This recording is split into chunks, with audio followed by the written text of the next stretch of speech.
This is Jonathan Casillas with We Are Jersey Sports, and I have none other but Shakur Stevenson with us out of Newark, New Jersey. What's up, bro? How you doing? What's good, my guy? What's good? I'm good. I'm just sitting back at home chilling. No doubt, bro. So look, I usually start these interviews with a little backstory, where you come from and how you got to where you was at. But there's some news that's been released recently. They talking about Devin Haney is now in recess as the WC champ, and you are ordered to now fight the number one contender, which is Lomachenko, who you've been calling out for a while now, bro. How you Yo, do that? And that's I real, right? think That's real, right? That's some real stuff, right? nah, that's real. That's real. That's everything solid. I mean, nah, I feel good about it. I'm happy that everything is going how I want it to go. Honestly, I wish I'd be fighting Devin right now, but whatever he got going, he got going. So he wanted to go up to 140 and say he's gonna move back down to 135 after, but I highly doubt that. But right now we You don't think focus. he'll come back, you saying? Nah, I highly doubt he come back down to 135 after what I do to Lomachenko. So all right. So you've been getting that Lomachenko respectfully too. I feel like you've been, Cambosis, you came at him and other guys, but you respectfully like, hey champ, let's get it on. Let's give these fans what they want, which is a high level, high skill boxing match. But he's not really giving back to you too much. Do you think, even though they ordered him to fight you, do you think you are going to fight him, or is it going to be somebody else like Frank Martin? I mean, it could be. It could be depending on if he say no. I'm not gonna say no to either one of them dudes. So regardless, whoever get in the ring and whoever get in front of me, somebody getting whooped on. They're But getting watched. They're getting but watched. but I speak to him like that way because like I respect his skills and I respect that he's a actual good fighter. Like I don't take nothing away from him far as like his skills and who he is and what he done in the sport. So I I give him a little bit more respect than like other fighters who I like. I call a spade a spade. That's what it really is. Like I'm gonna call a spade a spade. So fighter trash, I think he trash. Fighter good, I think he good. So I just tell it like it is. So, like, if Devin Haney does his thing, you do your thing, you get the belt. They also, WC also said that if Devin Haney wants to come back and fight for now your belt, that it'll be 50-50, because before, when Devin Haney had all the belts in that division, lightweight division, it was, if I'm not mistaken, Devin Haney 75, Shakur Stevenson 25. But No, now it it wasn't. It wasn't wasn't that. that? It was. It was that, but it wasn't that. Like Okay. that's what he put out there. Like that's what he off. Like that's Or I ain't that's gonna his say offer. offer. Yeah, that was basically what they were trying to say. Like, okay, we're entertaining and we'll throw 75-25 out there to me. And I don't know. I just felt like that was disrespectful. I got you. I got you. But now you have a chance to basically fight for that WBC title against a quality opponent in Lomachenko. I'm a fan of boxing. I love his fight. I love his game. I know you thought Devin Haney lost the fight Yeah, against Lomachenko. You were there, yeah, right? yeah. You had all the fights. I thought that I'm boxer. Lomachenko, but I thought my guy, I thought Lomachenko didn't do enough to take the belt from Devin Haney. You feel me? So I got a question for you. Yeah. When you scoring fights, what do you like? What do you look for? Well, for me, I look for number one. I think whoever has like dominance, like whoever's pushing the pace, whoever has the dominance in rounds, whoever shows like they're, I would say elite, an elite fighter, but whoever shows like they're controlling the rounds every single round, right? But this is what I didn't like. This is what I didn't like. I didn't like how after the fight, and I'm watching on TV, so you probably watch a TV copy afterwards. But I watched it on TV, bro. All the highlights was all Lomachenko highlights. All of them were.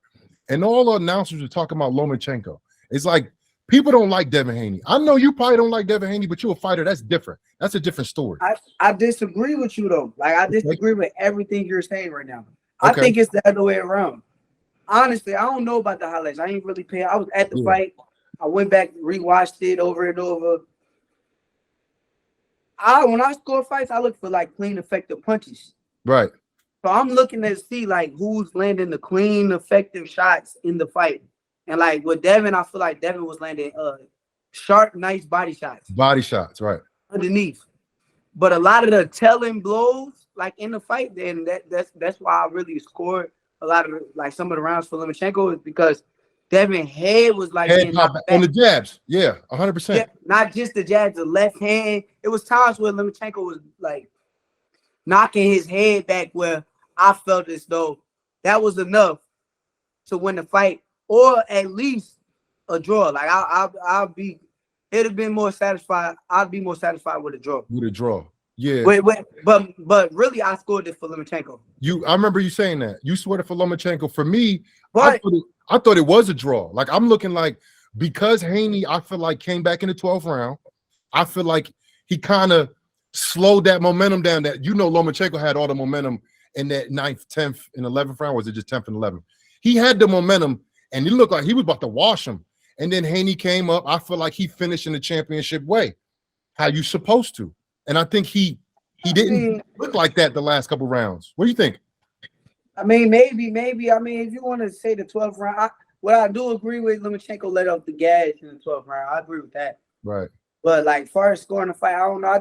I sat there, I scored it on my phone, and I watched it several different times. It was not one time I came up with like that. Haney. But like, and people gonna say like I'm hating, like I'm just being real. Like even like everything you just said, like you feel like people hate Dev. I disagree. I feel like people like love Dev. I feel like when Dev became world champion, how did he become world champion? How did Haney become world champion? Yeah, his first world title. How did he win the world title? Who did he beat? Not Lomachenko. Kambosos.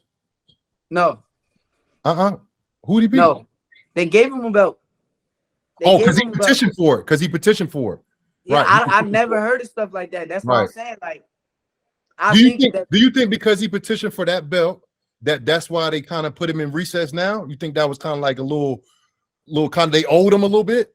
I'm saying I wouldn't want to be in his position where they just giving me stuff because I feel like they give him a lot of stuff. Even with the Kambosos fight, when T.O. was champion, I ain't really see like Dev with T.O. in the fight. I ain't see them line them up. Right. I seen once Kambosos became champion, Dev was first in line for the titles. Now, I'm not hating or nothing, but I just like being realistic. Put any of the top guys in front of Kambosos. Besides Teofimo, because he fell. Yep. Put me, Tank. I even say Keyshawn and Frank Martin. Fuck it. Throw Frank Martin in there. I honestly feel you put us in front of him. You think they're gonna wash him? Yeah, I mean, come on, it's Kambosos. Like, I don't feel like that dude is like elite level fighter. I think he's trash. I think he's a C- level fighter. Now, I give him credit for the Lomachenko fight because at the end of the day, he did good in the fight. I don't think he did as bad as how everybody make it seem. I do think like people are hating when they try to make it seem like he done bad. No, he had his moments and he done good. I just ain't scored a win for him. I got you. Well, look, let's talk about you a little bit, all right? Yeah. My boy from Newark. Like I said, I've been following you for a long time, bro. I'm a huge boxing fan, bro, like a huge boxing fan from like, bro, when I was growing up, I watched Mike Tyson bite Holyfield's ear. Like I saw that in person. I was born on that day. You was born on that day? That's a crazy day. June 28th, 1997. That's crazy. I was 10 years old. But then I grew up with Roy Jones Jr. being a very dominant fighter, in the 90s. And then I watched him get stopped and then I watched him change, right? Let's talk about Bud Crawford and Errol Spence, right? I thought Bud Crawford was pound for pound number one before the fight. I thought he's been like that for a very long time. And I had Errol Spence not too far behind, right? I couldn't pick a guy because I like both of them so much, but I was like, I think Bud gonna win. But what I didn't expect is that domination, bro. Like, I'm sitting there watching it like, I didn't realize it was such a gap. My question is for you, because he had that car accident, right? And I'm not trying to say it was that. I'm thinking it possibly has something to do with it. But then also when he got dropped in the second round, but that straight, he hit him with it was a beautiful 2-1. And he really he really an orthodox fighter, but he fought southpaw the whole time. So that's really a 1-2. Because that jab he was throwing was across the whole fight, right? Did that? I'm just trying to get your honest opinion. Like, do you think it had the residuals effect from the car accident? Was it that first knockdown in the second round? Because I don't know, man. Earl just didn't look the same, bro. He didn't look like that guy that deserved to be in the fight with Bud. What do you think? My honest opinion, I think we can't say that car accident stuff. I don't think we could like run with or even like bring that up because before the fight we wasn't saying that. When he fought Ugas his last fight, we wasn't saying that. When he beat Danny Garcia is a great fighter. Yep. That's somebody great to have on your resume. When he beat Danny Garcia, that was right after the car accident. Beat him 12 rounds, easy fight, had an easy night. So I don't think that we can use the fact that the car accident was affected on him. Like I disagree with that because why we ain't use it for none of the other fights. So why we ain't say that before the fight? Why everybody said this was 50-50, could go either way? I think right now people just got to give Terrence Bud Crawford his credit. Absolutely. But you've been there and you've been around the fight game your whole entire life. You know, being a silver medalist, you know, in the Olympics, you've been fighting for a very long time, even though you're still young as hell, bro. Yeah, I've been fighting since 5. I've seen, and you see it a lot in UFC, a little bit in boxing, but like I used Roy Jones earlier. And then even like Anthony Joshua, when he fought Andy Ruiz the first time, he dropped him, Andy Ruiz drops him, and then Joshua just didn't look the same for the rest of the fight. Like, I'm not saying it happened to Spence, but do you think that could be a possibility when he got hit in that second round? Because when he got up, them legs was wobbled, bro. He said he was going to make him do the stinky leg, and he did. Yeah. Honestly, like what I think Terrence Crawford just had the better tools. Honestly, like if you really pay attention, Earl, no disrespect to Earl, I think Earl is a hell of a fighter. His style works for like other people. I think like with Bud just had good boxing abilities where he got a great jab and he got great feet work where as soon as Earl cut the distance with his feet, Terrence's feet is a lot faster than Earl, so he can't get inside and do that work that he want to do. And then when he do get inside, Bud is strong enough. But he countering. It was so quick too, bro. Bro, when he hit him with the uppercut, bro, first of all, I had people over at the house. We watching it. Everybody watching it. We watching it like this. You know what I'm saying? Nobody saw the punch happen. He dropped. We don't even know what he hit him with. Honestly, that was the cleanest, most beautiful uppercut I've ever seen in my life, dog. That thing was amazing. And I know that's your boy. And I know you're a big fan. So I know you got him #1 pound for pound, right? Man, it ain't even like if that wasn't my boy. Like if I didn't know him from a can of paint, that will for sure be #1 pound for pound. He's been dominating for years. So who else? I guess if you don't mind giving me a couple more guys to round out maybe a top 5 pound for pound in your eyes, I guess we can leave that #1 spot to Bud. So who's 2, 3, 4, and 5? If you had to go right now. If I had to go right now, Bud Crawford, in the way. Okay, you got him 2? Yeah, I mean it's debatable with him because like he had a smaller weight, like he had a real small weight class. So I mean it's real easy to get. I mean not easy, but it's easier to get them accomplishments than being at a bigger weight class. I feel like, but in the way, I know we say. Since he can't jump in weights, but I'm gonna throw Tyson Fury on there just because of skills. When I think pound for pound, I'm thinking about just the high level of skills and who's been dominating. You know why? I'm gonna stop you right there. I'm gonna let you finish, but I got a lot of respect for Tyson Fury. He fought Wilder 3 times. Before Wilder fought Fury, nobody walked out of that ring with Wilder. Nobody. He was knocking every single person out. That means if he touch you, you're done. Over. Bro, Fury got up, 5 times in 3 fights, bro? Now, that alone, if he would have lost one, whatever, that alone would have garnered enough respect for me to be like, he one of the greatest of all times. But for him to draw the first one, get up like damn near the Undertaker in that 12th round of that first fight, and then dominate the second fight and put him down on his shield, which that's what Wilder wanted. Wilder wanted to go out on his shield, and he did.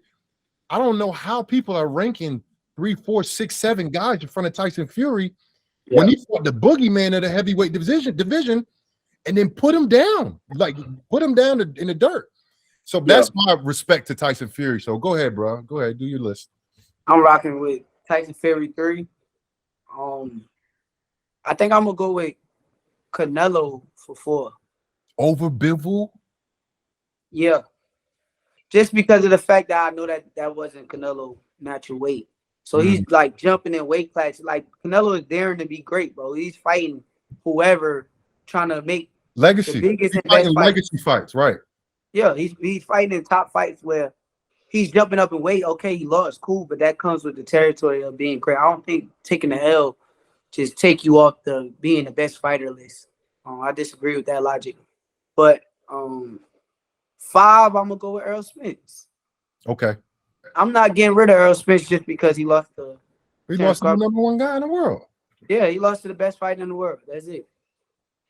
I feel you, bro. Let's go back a little bit to your early days in Newark. So I was a 3-sport athlete: football, basketball, and track.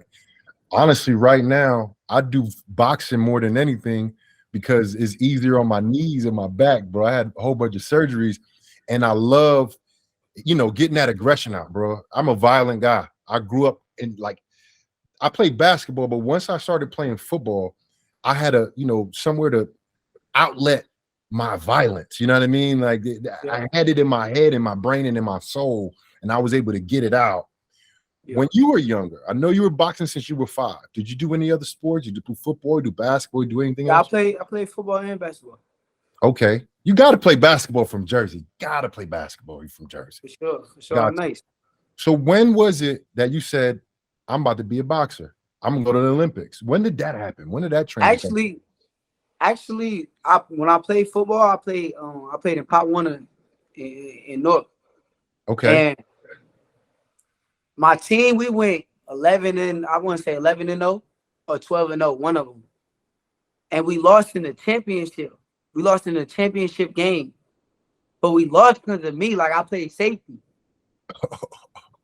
So I'm at safety. I read the play wrong. And I watched they do like a play where the running back come across this way. I think was like another running back or something run across this way. And I ain't know which one had the ball. And I read the play wrong. And then by the time I figured out that he had the ball, he upped the sideline and scored the game winning touchdown. And my grandfather walked up to me. He walked up to me. Mind you, I'm crying. I'm on the floor, bawling in tears. I'm crying. He walked up to me. He's like, football is a sport where you don't got no control. Like you ain't really got no control or no power over like winning or losing. It's a team sport. Yep. He come up to me. He says, boxing is a sport where you lose is all in your control. He ain't feel like, and he explained it to me later, like he ain't feel like we lost because of me. He felt like my coach wasn't making the right plays. Mm-hmm. That's what he felt like. But from my point of view, I'm a kid at the time. I take my L's, how I take my L's and shit. So I felt like it was my fault. But nah, he explained that to me right then and there. I knew like, damn, that makes sense. And I went and I boxed. I went back to boxing and I realized like, shit, he is right. Like I got every control of power over winning. Control, right? Yeah. You know what I always tell, because I like speaking to kids. Like I go to the T-Rex Center a lot in Newark. Tahir Whitehead's a good friend of mine. I do a lot of community work with kids. And one parallel that I make to boxing and to life is like boxing is like a continuous, life is like a continuous boxing match, right? Because you're fighting by yourself. No matter, you got all your trainers, you got your partners, you got your sparring guys, you got your hype man, you got your mama, you got your brothers, you got everybody. Then you're in the ring by yourself. It's just you in the ring by yourself. And you take everything that you learn, you take everything that they taught you, everything that they instilled in you, and you try to go out there and perform. That's life for me. That's why, for me, I love boxing so much. Low key, bro, I wish I would have did boxing early just to see what would have happened. You know what I'm saying? Because, like, I know I like to fight. Like, I understand that. But I don't know if I could take a punch. You know what I mean? I know I could get hit inside the head because I done that a lot of times. but I don't know if I got a chin. You know what I mean? I don't know. There's only one way to know that is to get hit in the face, right? So for me, I love boxing because it's like almost like a parallel to life. And I look at somebody like a Floyd Mayweather. I look at somebody like you, Shakur Stevenson, who when I look at you, bro, like you don't got no flaws in your game, bro. The only thing people be saying is that the amount of knockouts you got. But like, bro, you like on some real, bro. Like, I'm not gassing because you from Jersey and I love you, bro. Like, because I love my Jersey people. But like, bro, I watch you, bro. You're so well-rounded, bro. Offensively, you fight at range, you can fight inside, you're powerful with both hands, you got a consistent motor, you never get tired, footwork on point, technique on point. What do you say might be a weakness in your game or something that you might need to work on? I don't got no weakness. It's me versus I myself. heard that. It's me versus myself. Every day throughout my life, I'm battling against myself to make myself better. And how you just asked my weakness, I sit there and try to think of where I'm weak at, and I try to make myself stronger in them areas just to become better than the next person. So I don't think I got no weakness. I feel like honestly, my honest opinion on myself, I feel like people ain't seen the best of me. Like a lot of people ain't seen everything that I could do. So you got a bunch of casual fans who don't know, or they gonna talk shit about me or say whatever. But the truth is, they ain't really seen everything come out yet. So you saying there's still more levels to Shakur Stevenson? That's what you telling me? Way higher levels. I think for real, like my best performances, they say is like Jamel Herring and Oscar Valdez. I was not who I am now. Like I was not. I'm way more developed than I was then. Type And shit. Like that's not even that long ago. Valdez yeah, was what? It was last year, late last year? When was yeah, Valdez? yeah. But like my focus and my energy, like I'm starting to understand that shit. What I was doing, a lot of that shit was talent. A lot of shit was just talent. It was hard work put with it for sure, but it was more so talent. Now I know like my energy is just fully on boxing every single day, boxing. I'm in the gym every day, every day. I hate missing days out the gym now. When you look at a guy like Bud, that's like big bro to you, right? That's like, Yeah, bro. I got a whole bunch of big bros. Jonathan Vilma, I don't know if you remember the name, Miami Hurricane back in the day when they was real crazy. But that's like big bro to me, and he inspires me. I talk to him all the time. Is Bud Crawford somebody that inspires you and motivates you to not only be a better person, but be a better man? I mean, better fighter, but a better person. honestly, I appreciate Bud so much because people don't even realize how much he helped with my career. Like, and it wasn't nothing that he was like specifically doing that I could just name. It just I'm somebody I watch and I take notes. And being next to somebody every day, watching him in training camps and watching him going home to the crib with him, chilling with him, I'm taking my notes. I done took so many different notes and wrote them down and installed them into me too. So I appreciate, but like I'm glad that we even how we met, like everything just happened like how it's supposed to happen. I think it was like God putting us together, where it's like I'm pushing him and he's pushing me. Like this time, I'm coming to training camp to push him. I'm coming to training camp. I sparred him to help him get ready for the biggest fight of his life. And it's just like it's amazing. I think God put this together. Man. I think God put us in a mix where like he allowed Bud to be right there to show me the way. Damn, that's wholesome, bro. For real. Look, we got to, I guess, a time for maybe one or two more questions. I wanted to ask you this because is there a difference between the greatest fighter of all time and the best fighter of all time? And who, if you have them two being separate, who is your greatest, who is your best? Or if you have your one, who is that guy for you? And I'm talking about all time since you were a kid, film that you watched when you were younger, whatever the case is. What you got? I think if we going off of like who made the most money and all that, and I mean Floyd was like one of the best boxers that I ever seen. As far as like nobody smarter than Floyd. Like I ain't never seen no fighter yet to be smarter than Floyd Mayweather. So You think But Bud like, up here in terms of IQ level? I mean, yeah. I mean, the thing is with Bud, it's crazy because like with his style, he adapts so well. Like he Mhm. adapts throughout the rounds. You give him a 12-round fight, I don't know if he can't adapt to any style. Right. You can't It's do the same catchable. thing over and over with Bud because he's going to adapt. Like you got to be able to change everything up mid fight. But I can't. I think it's hard to like pinpoint a greatest fighter all the time with like all the great fighters that's been throughout the histories. I was just watching Sugar Ray Robinson, and when I was watching him, I'm like, man, this dude is a beast. He had an amazing jab. It was nothing I seen that he couldn't do. When I Mhm. was watching, I'm like, okay, where is he weak at?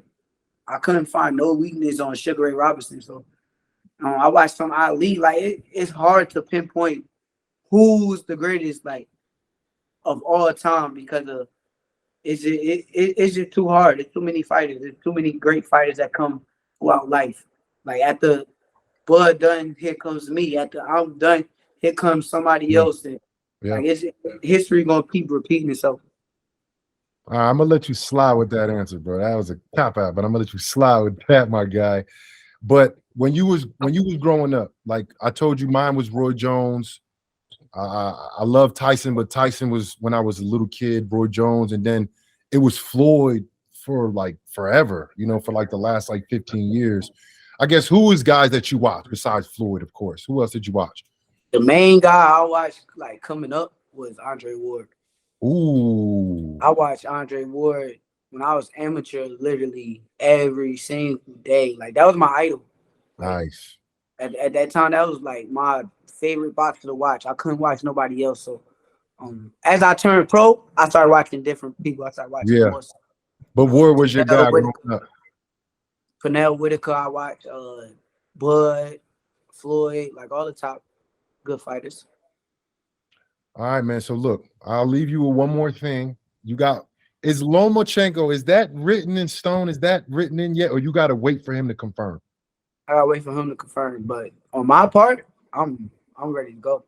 So whoever it is, Lomachenko, Frank Martin, Tiafimo, Kambosos, Haney want to T.O. come back. T.O. at 140. He at 140. He Oh, not. Tio left. Right.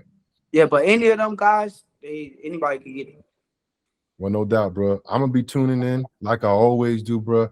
Much respect to you, much love to you, best of health to you. You don't need no luck, maybe a little bit on your side, but best of health to you, bro. I wish you nothing but the best. My name is Jonathan Casillas. We are Jersey Sports. This is Shakur Stevenson, ladies and gentlemen. Boom.